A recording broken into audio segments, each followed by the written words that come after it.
Hey everyone, welcome back to another All Terrain Trails episode. My name is Johannes and I wanted to put together a list, actually 2 lists. So 10 things I love and 10 things I hate about our Toyota Land Cruiser Troop Carrier. So I'm going to get into this list and I'll tell you everything I hate about it and everything I love about it. Now, we've owned the vehicle for about 2 years now and we've had some really good times with it and we've had some really not so good times with it. So overall, I feel like we've had a very round experience with this vehicle, and I feel like it's a good time to make one of these 10 things I love and 10 things I hate. So let's get into it. I'm going to start going through these lists here. I just wanted to make a note that this list is not in any specific order. I don't really have a number 1 thing I love or a number 1 thing I hate. So I'm just going to start going 1, 2, 3, 4, 5, all the way to 10. And like I said, not in any specific order. So let's get started with number 1 on the things that I love about it. So number 1 is the amount of room that is in this vehicle. It's pretty much a van, okay? Which means it has all the room that a van would have with 4-wheel drive and a low-range transfer case. So it's a 4-wheel drive van basically. And with this pop-top conversion done, it actually allows us to stand up in the vehicle. If I stand up in the vehicle with the pop-up, I can reach up and I can't touch the ceiling. So it just provides us with so much room when we're at camp and some bad weather comes in. We're able to pop that top and we can enjoy a nice evening at camp out of the weather. And you know what, we can just kind of carry all the things that we would want or need. You can really fit a lot of stuff in the back of this Troopy. So that's number 1 for me on the list, is the amount of room in the back. All right, number 2 on our list for the things I love about the Troopy is the pop top, the Alucab Hercules pop top conversion that you can do on this truck. In my opinion, it is the best thing you can do to a troop carrier, and one of the main reasons why we wanted the troop carrier in the first place was to fit this amazing modification to it. It just makes the vehicle so much more livable and so much more usable, and I can't say enough good things about the pop-top conversion. The bed is comfortable, it gives you so much room inside, it looks fantastic. You can pop-top a lot of other vehicles, like 4-door SUVs. A lot of companies make the pop-top conversion for it, but in my opinion, there's not really a whole lot of room in a 4-door SUV as you have in a troop carrier like this. There's just more room in a van-style body than you would have in a 4-door, so it just gives you so much more room and so much more accessibility. Number 3 on our list of things that I love about the Troopy is that it is equipped with a solid front axle front end. The solid axle in this thing, and solid axles in general, are just so much more durable off-road than an independent front suspension. Not saying that there's anything wrong with IFS. I drive a little Tacoma that has IFS. I love IFS. There's definitely a purpose for it, but when you want rugged durability and reliability, you choose the solid front axle. The solid front axle is a very old style of suspension. I just know that they are much, much, much older of a technology than an independent suspension. And one of the reasons why it's so much more durable is that there simply are just less moving parts. And when you have less moving parts, going over bumps and ruts and whatever, when there's less things moving in there, you have less things to wear out and break and then need replacing. So the axles in this thing, the diff, the knuckles, it's all over-engineered to be the strongest possible. It's very, very hard to break one of these front ends. I know sometimes the CV axles are prone to breaking, or the freewheeling hubs tend to break, but that's honestly about it. Other than that, these front ends are pretty bulletproof, and I love it. Now, this front end is on leaf springs, which is even more, I would say, durable, but the ride quality from these leaf springs is not the best. Coil springs with a solid front axle up front would be, you'd have the best of comfort and durability, but you know what? I'll have to live with these leaf springs for a little while longer. So that brings us to number 4, and I'm going to throw number 5 in here because they kind of go hand in hand and they're very intertwined, and that is durability and reliability. Now, these things are world-renowned for going to the most extreme, harsh places on this planet, and more importantly, coming back out of it. The way that they're built and the way that they're engineered with the suspension, the engine, the transmission, the body style, all of it is engineered to be very robust and very reliable. Now, that being said, this hasn't been the most reliable vehicle for us. I'll get into that with the things I hate about it, but overall, these vehicles have the stamp of approval when it comes to durability and reliability, and you'll find them in the most harsh conditions on the planet, really. Number 6 on the reasons of lists why I love this vehicle is that it is unique. And it's not unique in all parts of the world, but where I live in Canada, you never ever see these vehicles driving around on the road. Now, if you go to other parts of the world like Africa or Australia or South America, I'm sure you see these things driving everywhere. So not unique in places like that, but like I said, for Canada, it's a fantastic special vehicle to have. Now, number 7 is a big reason for me, and that is the way it performs off-road. Even with the leaf springs on this thing up front, it performs exceptionally well, much better off-road than on-road. The highway, that's a different story, but once you get this thing off the pavement and onto some dirt roads and onto some rock shelves and into some mud, it really starts to shine just how capable this thing is. Now, it's got low range 4-wheel drive, it's got high range 4-wheel drive, and that's it. Well, actually it does have a limited slip rear differential, but I don't have any diff lockers in this thing, and but that hasn't stopped me from bringing it up trails like Top of the World in Moab, Utah. Did that a few years ago, and this thing did flawless up the big rock shelves, taking us all the way up there. It really, really performed. For such a big bus van, I'm just so impressed with the way it handles itself off-road. Number 8 is, could be a love, could be a hate.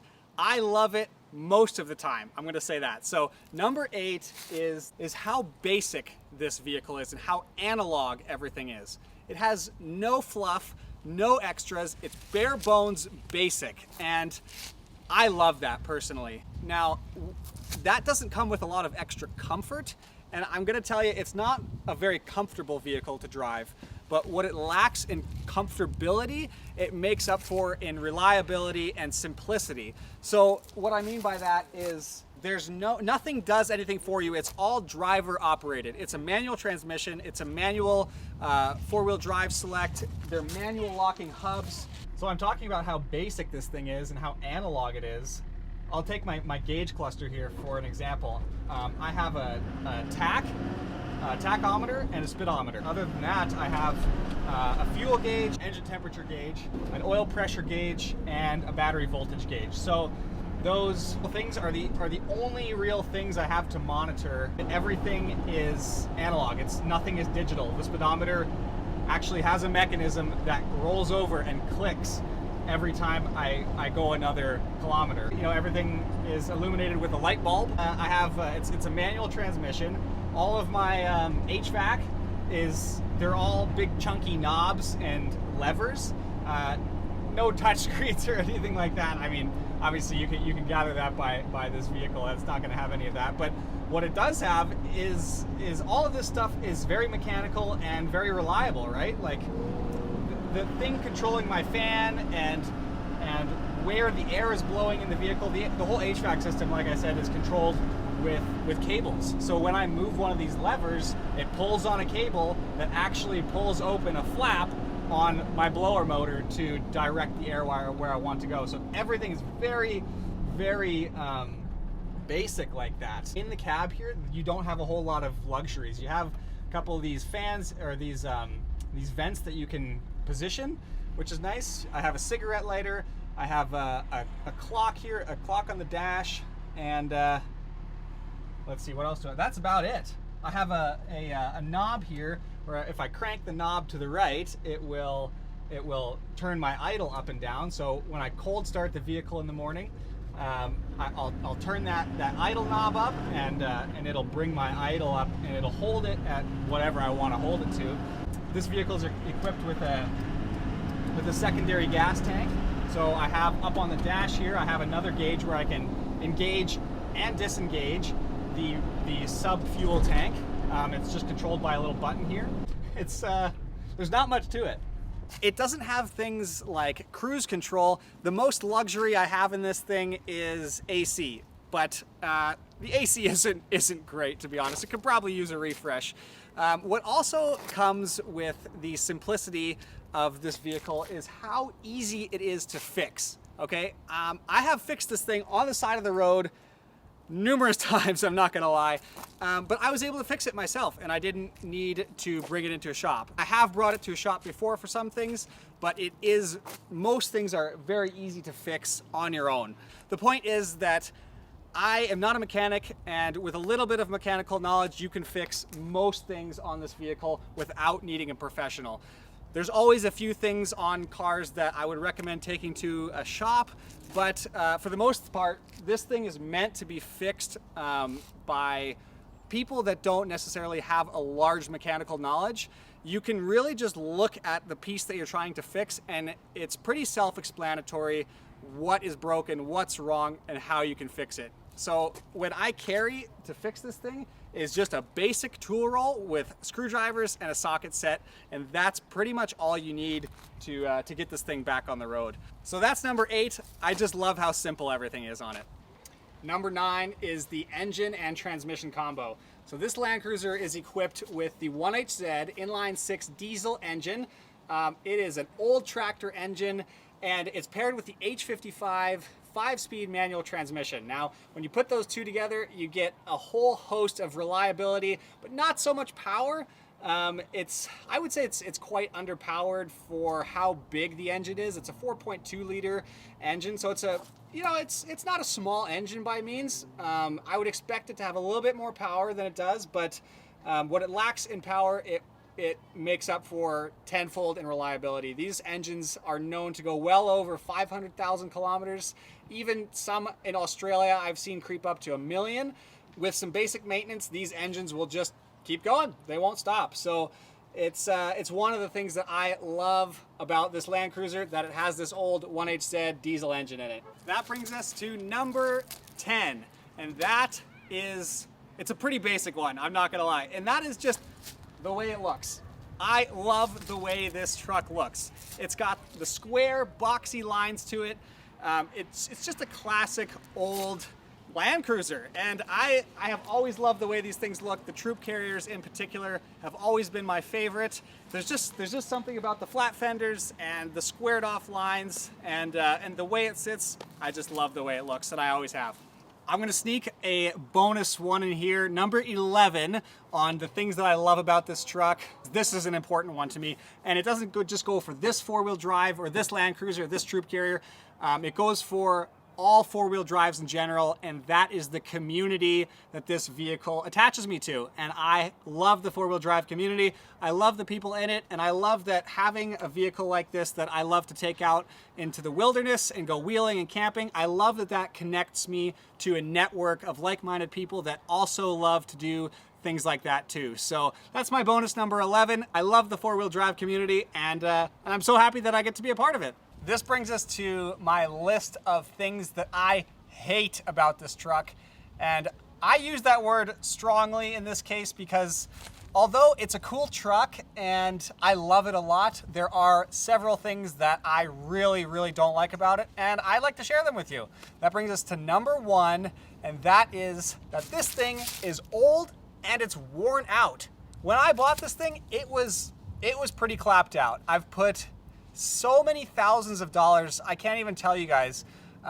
It's not a lie when people say that four-wheel driving is expensive, and this truck is no exception. I have put so much money into this truck to get it where it is today, to keep it on the road, to keep it somewhat reliable, but the reality is it's 25, 26, 27 years old now. It's as old as I am, so I'm 27. This is a 27-year-old truck, and you know what? It shows sometimes when I'm driving it. I can really tell that it's 27 years old. Although I've gotten a lot of parts replaced on it, I still have a long way to go with it if I'm going to keep it, and if it's going to be my forever truck, right? There's still a lot more money that needs to be spent on it. So that's my number 1 thing that I hate about it, is just how old and worn out the thing is. All right, so number 2 on the list of things that I hate about this truck is that it is loud and it's harsh to drive on the roads. We have dynamated and sound insulated the entire interior of this thing, and Allison and I still have to yell at each other when we're driving on the highway. It's just the nature of the vehicle. It's got an upright windshield. The wind noise is very loud on the highways. The engine is very loud along with the transmission. It's just a very loud truck mixed with the leaf springs up front and back. Makes for a harsh, bumpy ride. So it's not comfortable, it's very loud, and it gets quite tiring to drive it on a several-hour road trip. By the time we get to our destination, we are both just exhausted just from sitting in the truck. We've tried our best to put sound insulation and thermal insulation into the vehicle. It could use a new set of seats. You know, an upgraded suspension would make things better, but in the end, it's still a almost 30-year-old leaf-sprung vehicle with solid axles, so you're really not going to get too comfortable in a truck like this. So that brings us to number 3, and I kind of touched on it earlier that this particular troop carrier, this particular Land Cruiser, has not been the most reliable vehicle that I've ever owned. It hasn't even come close to the most reliable vehicle I've ever owned. It has left us stranded on the highway. We've broken down multiple times, and you know what? That's just the reality of it. So I get frustrated sometimes when I put all of this money and time and hard work replacing these old parts, putting all the effort into getting things done right, replacing as much stuff as I can, because look, I'm not naive to the fact that this is an old truck and things are just worn out on it, like I said earlier. So I do go through the effort and I do put the time and the money and the energy in to make it more reliable. And even after that, it has left us stranded. So I don't know if it's just this vehicle. I've heard so many good things about Land Cruisers in general, especially troop carriers. With this engine and transmission combo, it's supposed to be a very reliable truck, and I know a lot of people have found them to be very reliable, but it isn't always necessarily the case for us with this truck. All right, so number 4 on this list is that it is expensive to maintain. They do not lie when they say that Land Cruisers are expensive to maintain. There's a Land Cruiser tax, and I definitely get it, because buying parts for this truck, it seemed to be exceptionally more expensive than buying for my same year Tacoma. It's just the name of the game. With reliability and more engineering for these parts comes a higher price tag, and it is one of the things that's kind of unfortunate about owning one of these things, is just how expensive and how much money it takes to keep up with all of it. Number 5 actually ties in well with number 4, and that is being that it needs constant upkeep, constant maintenance to keep this thing on the road, just because of how old it is and how many kilometers is on it. It needs constant parts, constant labor, and constant attention to keep this thing running. And that, mixed with number 4, which was expensive parts, makes this thing kind of difficult to keep on the road if that is your goal, which it's my goal to keep this thing on the road. So having expensive parts mixed with the fact that it needs a lot of parts frequently, definitely those two things are something that I hate about owning this truck. Number 6 on our list is the fact that the vehicle is primarily only accessible from the rear doors here. I'll show you what I mean. So to get into the back, you have these barn doors or ambulance doors, however you like to call them, and that is really the only way to access the inside of this vehicle. So if you want to, say, you know, you're camping and you want to get your stove out and it's all the way the heck up at the front in a box, the only way to get to it is opening these doors or crawling over your passenger or driver seat, right? Now, especially when you start getting, like we have a bit of a build going on in here with our cabinet and fridge, that helps to organize the vehicle, but you need to plan out where you're going to put everything. We decided to put our fridge here. We have a little countertop there. We're eventually going to be putting a bench seat in here with some storage systems, but that is really the only way to get this vehicle to be functional in a way that is not extremely frustrating, because when we pack this thing up without any organization and we just have all of our camping stuff and equipment in boxes and we just kind of load the boxes in the back, I cannot tell you how much of a nightmare it is to try to go find something in the box that's buried way the heck in there, and the only way that you can access it is by opening the barn doors, pulling out all this other stuff, in order to access what you need. It just gets very tiring and very frustrating, especially when you're already on a long road trip and you're already having a long day. The last thing you want to be doing is rifling through all your stuff. Now, there are really, really clever ways to outfit these vehicles to make them very usable and user-friendly. But unfortunately, that just takes more money to set up these things, right? They're not inherently useful. They're made to carry a lot of people and a lot of weight. They're not built to go camping, right? There's only driver door, passenger door, and rear doors. That's it. There's no side access from the vehicle. Now, I have this gull wing here. So one of these windows opens up to the side like that. That's pretty handy. Honestly, I don't really find myself using it a whole lot. Maybe when we get the rest of our interior build situated, it might come in handy more. But right now we're just kind of at this frustrating phase where if you don't pack the vehicle correctly, it could just be a nightmare trying to get access to all of your stuff. So that is on my list of things that I hate, how inaccessible this vehicle can be in stock form. I'm just not a big fan of the idea that you have to spend money, you have to do a build out of somehow to get the vehicle to a point where it's actually enjoyable to use. Now, you don't have to spend money. You can take one of these things and just leave it the way it is and just pack all of your stuff in it. And that's what we did for the first year of our ownership of this.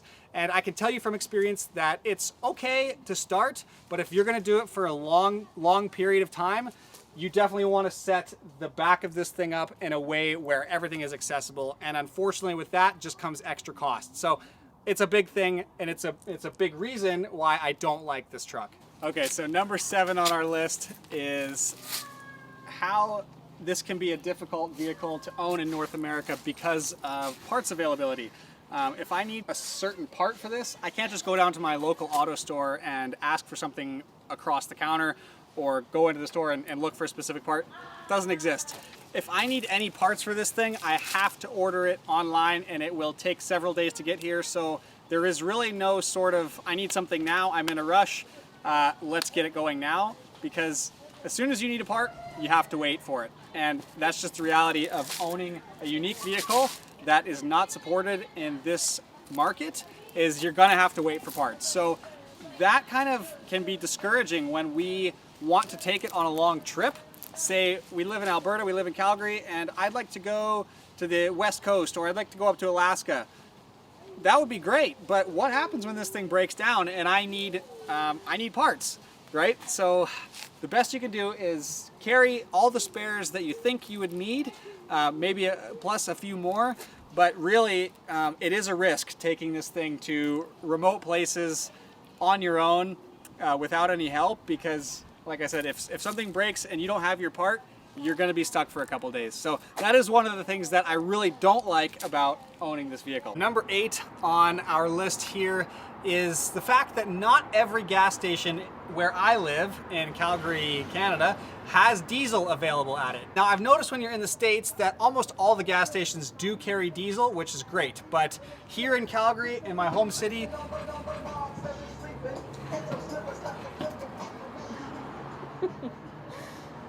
which is great. But here in my home city of Calgary, I have to go searching for diesel, and most of the popular stations that are just on the street corner do not really carry diesel. So I gotta look up on my phone which station has diesel, which station doesn't, and I do effectively have to go out of my way if I wanna fill this thing up with diesel. So that is something that I do hate, that it is a bit of a hassle when it comes to filling this thing up. And typically diesel here is more expensive than gasoline. There are times when they flip-flop, but I would say in my experience, most of the time here in Calgary, diesel is a couple cents more expensive than regular gasoline. Number 9 on our list of things I hate about this truck is how dirty it is. Now, I'll explain that. Old diesels produce soot, and it comes out the exhaust pipe, and it's basically just unburned diesel fuel. And so when you see a diesel truck rolling down the road and it's blowing all this black crap out the back of it, that is the soot that I'm referring to. And what happens is, when you're driving down the road, that soot gets blown up and it ends up, it's like an oily substance and it sticks to the vehicle. It's very, very hard to get this vehicle actually clean. I can hold a pressure washer up to it. It won't really do it. I don't love taking like a cloth and soap and water and rubbing it like that because, you know, you're prone to scratching and stuff like that. So I try to just stay to like a pressure wash. But when I do that, it just does not get that oily soot substance off. And basically, if you come here, you can just see it all over the vehicle. You can see these streaks of how this soot and how that soot just sticks to the paint. It sticks all the way up here too. I mean, if you look really closely at this truck, it's just kind of covered in a layer of black stuff. And anytime I'm touching the truck, or anytime I'm working around the truck, or anytime I'm driving the truck, I get out and I am effectively dirty. So every time I'm in and around this thing and I'm done for the day and I pack it away, I'm inevitably dirty and my hands are filthy just from touching it, really. So the whole truck, especially back on the rear doors, just gets covered in the soot substance, and it makes it really, really hard just to keep the truck clean. So that would be a big thing that I don't like about it, is how dirty these old diesels can be and how hard it is to actually keep this truck clean. All right, guys, so I know I only got up to 9 things I hate, but I couldn't think of a 10th. So I could only think of 9 things that I hate about this thing, and I'm all right with that. I don't need more reasons to dislike it. So I hope you guys liked our video. Thanks for watching. If you do like our videos, please consider subscribing. We have some stickers available on our website, Troopy stickers. So go check those out. I'll leave a link in the description. And if you would like to consider supporting us further, we do also have a Patreon page that you can go check out. So hope you liked our video of the 10 things that I love and hate about this vehicle. It's a special one, and I do really love it. But hope you guys enjoyed, and we will catch you in the next episode.